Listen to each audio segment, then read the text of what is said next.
একদিন গভীর রাতে নদীর পাশে হাঁটছিল রিমা। হঠাৎ তার চোখে পড়ল জলের ধারে কাঁপতে থাকা একটা সোনালী মাছ। মাছটা আহত, দুর্বল, যেন বাঁচার শেষ চেষ্টা করছে। রিমার বুকটা কেঁপে উঠল। সে ধীরে ধীরে মাছটাকে তুলে নিল, বুকের কাছে আগলে বাড়িতে নিয়ে এলো। একটা পাত্রে পরিষ্কার পানি ভরে রাখলো, খাবার দিল, আর সারা রাত একটুও না ঘুমিয়ে পাশে বসে রইল। রাত বাড়তে লাগলো, চারদিক নিস্তব্ধ। হঠাৎ ঘরের ভিতর ঝলমলে সোনালী আলো ছড়িয়ে পড়ল। রিমা তখন ঘুমিয়ে, কিন্তু সেই ছোট মাছটা ধীরে ধীরে বড় হতে শুরু করলো। বড়, আরো বড়। কিছুক্ষণের মধ্যেই সেটা এক বিশাল জাদুকরী সোনালী মাছ হয়ে গেল। তারপর এক আশ্চর্য ঘটনা।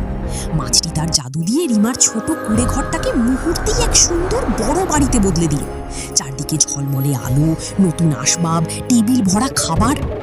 আর তারপর তার মুখ থেকে ঝকঝকে ছোট ছোট সোনার মাছ বের হতে লাগলো, যেগুলো ঘরের চারপাশে ছড়িয়ে পড়ে সবকিছু আলোকিত করে দিল। ভোরের আলো ফুটতেই সব শান্ত হয়ে গেল। রিমা ঘুম থেকে উঠে চোখ মেলে দেখলো সে আর সেই কুঁড়ে ঘরে নেই, এক সুন্দর বাড়িতে দাঁড়িয়ে আছে।